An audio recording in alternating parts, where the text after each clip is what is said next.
guys, welcome back to my YouTube channel. Jadi di video kali ini aku mau berterima kasih buat 3000 subscribers. Kalian luar biasa, terima kasih udah subscribe, udah nontonin video aku. Walaupun mungkin video ini masih terlalu dini untuk berterima kasih kan, masih 3000 gitu kan. Siapa Anda gitu kan kalau dibanding sama Atta Halilintar. Tapi terima kasih karena tadinya niat bikin YouTube itu sebenarnya nggak ada yang niatan aku pengen jadi vlogger, aku pengen jadi YouTuber gitu, nggak ada.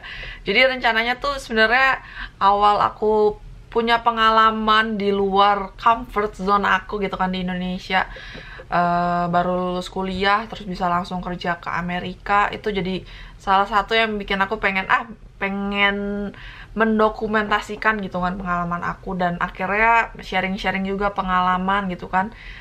Ternyata banyak yang nonton juga, kalian terima kasih yang udah nontonin, dan juga akhirnya dapat penghasilan tambahan gitu kan dari YouTube, walaupun baru beberapa bulan ini dan penghasilannya masih sedikit banget. Sehari itu cuman beberapa cents kalau didolarin gitu kan, paling cuman 4.000 gitu kan, nggak apa-apa. Tapi lumayan kan, jadi pendapatan tambahan yang didapat cuma-cuma, walaupun memang harus bikin video dan lain-lain gitu kan. Tapi lumayan jadi sesuatu pengalaman baru dan lumayan jadi ilmu tambahan, skill tambahan gitu kan di dalam hidup. Jadi terima kasih ya semuanya buat kalian. Kita saling sharing juga. Aku bagi informasi yang aku tahu, kalian nanya apa yang kalian mau tahu, tanya.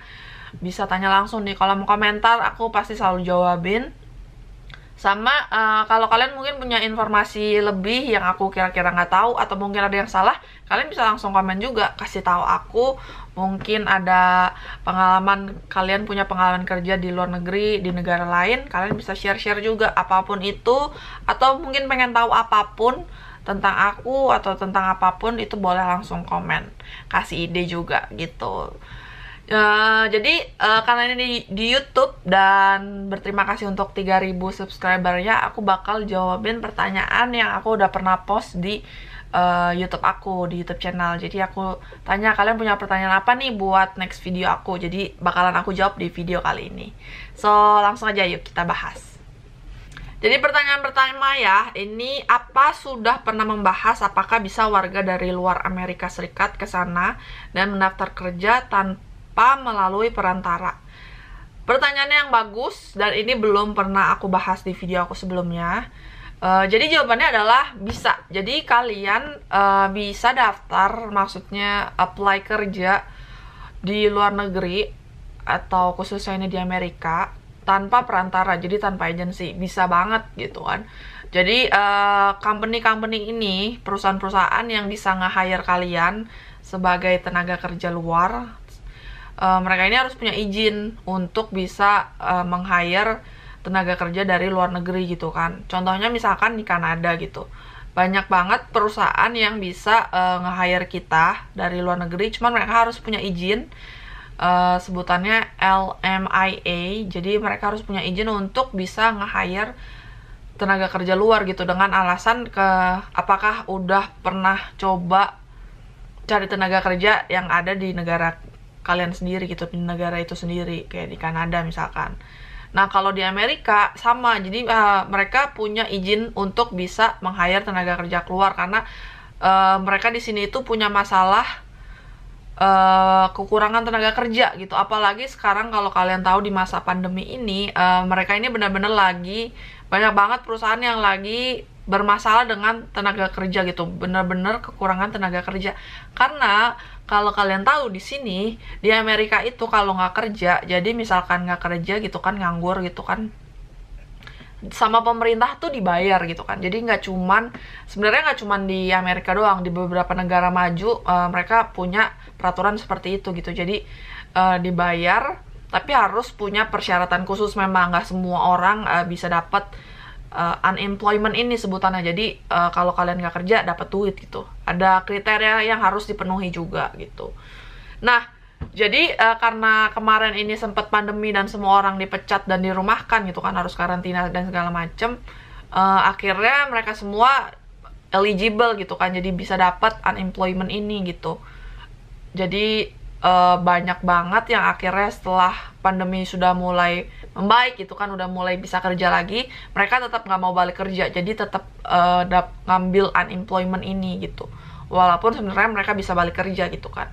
Sebenarnya unemployment ini bertujuan untuk orang-orang yang mungkin udah berusaha nyari kerja tapi nggak bisa dapat, mungkin karena keterbatasan fisik atau apapun itu gitu kan. Nah, tapi akhirnya karena ada sistem yang mungkin akhirnya banyak orang yang bisa colong-colong gitu kan, akhirnya ya banyak banget orang Amerika di sini yang akhirnya nggak mau kerja gitu. Jadi banyak banget perusahaan yang benar-benar lagi kekurangan tenaga kerja. Jadi ini waktu yang tepat buat kalian yang mau kerja ke Amerika gitu, kalau benar-benar pengen.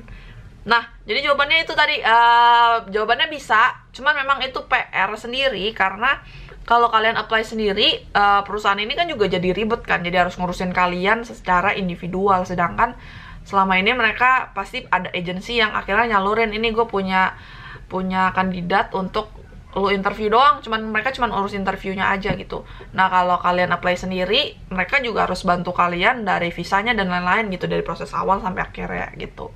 Jadi jawabannya bisa, kalian juga harus bisa cari tahu perusahaan mana aja yang bisa nge-hire foreigner workers gitu. Semoga menjawab ya. Langsung pertanyaan yang kedua. Hai babe, bahas dong outfit saat wawancara, cara berpakaian harus bergaya seperti apa. Terima kasih ya, sukses terus, harap bisa ketemu kamu ya di Orlando. Terima kasih Kak Diana buat pertanyaannya. Sukses juga buat kamu yang di sana gitu kan. Jadi jawabannya itu memang pas interview itu, kalau menurut aku ditentuin sesuai dengan visa apa yang kalian mau bikin gitu. Jadi pertama kali aku apply visa Amerika itu buat J1 kan. Jadi J1 itu visa magang gitu. Jadi aku pakai outfitnya tuh benar-benar kayak mau interview kerja sih. Nggak tahu kenapa kepikirannya itu. Jadi aku nyari-nyari. Mereka ya sebenarnya ngebebasin mau outfitnya apapun gitu kan. Tapi jangan kayak sendal jepit gitu kan. Ya pokoknya yang sopan, jadi disesuaikan dengan visa yang mau di-apply. Misalkan visa student ya berpakaianlah seperti seorang pelajar gitu kan. Terus karena aku kemarin visa magang, jadi aku kemarin pakai kayak blazer gitu, terus dalaman putih, terus sama rok gitu kan. Itu, nah terus interview yang kedua karena cuman visa turis gitu kan, ya cuman mau sebagai wisatawan, cuman mau mengunjungi suatu negara sebagai turis. Jadi aku kayak pakai biasa aja, pakai celana jeans, pakai sepatu gitu kan, terus pakai kemeja biasa gitu. Jadi disesuaikan aja, yang penting santai, casual, tapi ya harus tetap sopan gitu kan. Setidaknya sepatu, pokoknya sandal jepit pasti menurut aku nggak akan boleh sih gitu kan. Kalian juga bisa cek, pasti mereka punya aturannya gimana outfit yang harus dipakainya gitu kan. Kalian bisa cek. Semoga menjawab ya. Kita lanjut ke pertanyaan yang selanjutnya. Tiket Amtrak bisa dibeli cash nggak di stasiun? Thanks. Ini salah satu pertanyaan yang unik karena jarang yang nanya-nanya tentang yang udah di Amerika gitu. Terima kasih buat pertanyaannya. Amtrak itu kalau kalian yang nggak tahu, jadi Amtrak itu kayak rel.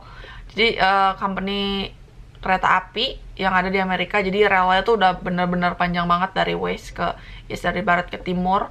Jawabannya bisa ya, bisa dicek di websitenya, nanti aku bakal cantumin juga nih, ada fotonya, ada penjelasannya, kalian bisa langsung cek juga di linknya di situ.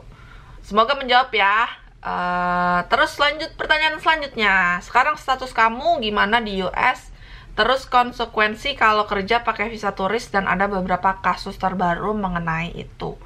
Status aku sekarang di Amerika itu cuman sebagai turis. Jadi aku cuman pakai visa turis, dan masa berlakunya selama aku di sini boleh tinggal tuh 6 bulan, tapi masa berlaku visanya itu 5 tahun.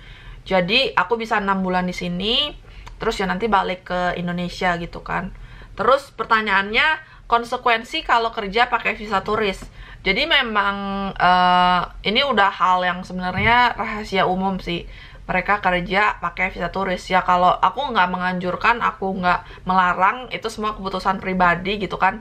Ini juga salah satu topik yang sensitif. Kalau kalian misalkan udah di Amerika, jangan kayak nanya, lu pakai visa apa kerja di sini gitu kan. Itu hal pribadi lah gitu. Jadi kita urus masing-masing. Kalau kalian mau tahu, kalian bisa cek coba di grup di Facebook tentang imigrasi di Amerika gitu kan. Udah banyak juga yang bahas. Jadi bisa untuk dipakai kerja ya bisa gitu. Tapi kalian nanti dibayarnya, terus status kalian di negara itu ya jadi status gelap gitu kan. Tapi banyak juga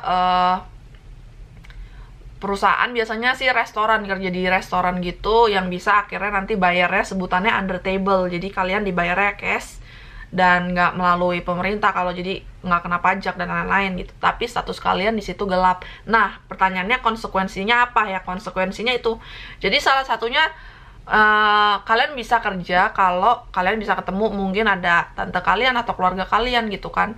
Tapi konsekuensinya kalian bakalan kerja di suatu tempat kerja yang kalian nggak tahu nih orangnya siapa aja, terus mungkin ada yang nggak suka sama kalian atau gimana gitu, bisa ngelaporin kalian ke lembaga di sini, law enforcementnya sebutannya ICE singkatannya, nanti kalian bisa cek juga. Jadi mereka itu yang bertugas buat deportasi orang-orang yang nggak bersurat gitu di negara ini. Jadi sebutannya sebenarnya bukan illegal immigrants. Mereka bilang mereka nggak mau sebut illegal immigrants, tapi undocumented. Jadi nggak ada dokumen gitu kan, dokumennya nggak jelas. Di sini visa turis, tapi kok kerja gitu kan, ada penghasilan gitu. Nah, jadi itu konsekuensinya kalian bisa dideportasi dan akhirnya di blacklist dari Amerika. Dan biasanya kalau udah punya blacklist itu, kalian udah nggak bisa, bakalan susah kalau mau kerja ke beberapa negara lain gitu. Jadi karena udah punya histori menetap tanpa di luar jangka waktu yang ditetapkan gitu. Konsekuensinya itu aja sih sebenarnya. Cuman ada di balik lagi yang sebenarnya nggak perlu dibahas, karena itu aku juga nggak tahu kan, karena aku juga nggak tahu. Tapi banyak akhirnya immigrants yang ketahan di penjaranya imigran gelap gitu. Jadi banyak banget yang nggak keurus, apalagi yang kayak di perbatasan Meksiko gitu. Banyak banget orang-orang yang Meksiko itu akhirnya nggak bisa pulang gitu kan, karena mungkin mereka benar-benar datang ke Amerika tuh benar-benar ekonominya kurang banget, jadi yang nggak bisa pulang, jadi ketahan di Amerika gitu kan. Gitu ceritanya. Jadi kalau kalian mungkin berani gitu kan, ya nggak apa-apa, itu terserah kalian. Ada juga yang dari awak kapal, jadi kerja di kapal sebelumnya, sebutannya jump ship. Kalau kalian nonton video aku sebelumnya, aku udah pernah bahas itu tentang jump ship itu gimana. Jadi gitu konsekuensinya kira-kira. Kalau mengenai kasus terbaru, banyak kasus-kasus Indonesia, jadi orang warga negara di Indonesia tuh di Amerika lumayan membuat banyak kasus. Jadi mereka sempat ada kasus penipuan, bikin ponzi-ponzi gitu, banyak deh, lucu banget. Jadi ya itu yang kalian harus pikirkan salah satunya gitu.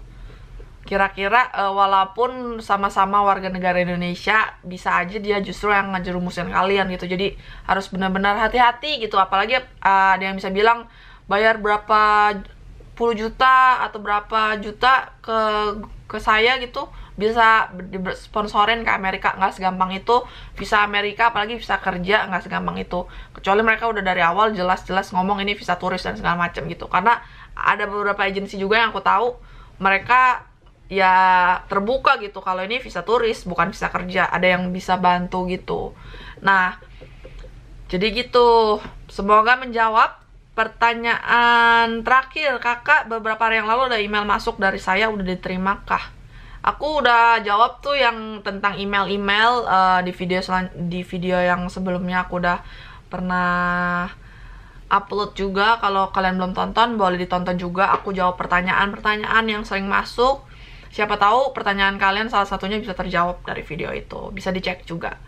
Nah, semoga menjawab ya pertanyaan yang udah masuk. Terima kasih buat kalian yang udah komen, udah nanya-nanya. Semoga menjawab. Kalau ada yang mau sharing-sharing juga boleh di kolom komen. Atau mungkin punya pertanyaan lain atau ide lain buat aku bahas apa di video aku selanjutnya. Gitu aja guys. Jadi thank you guys for watching. Don't forget to like, comment, and subscribe. Bye-bye.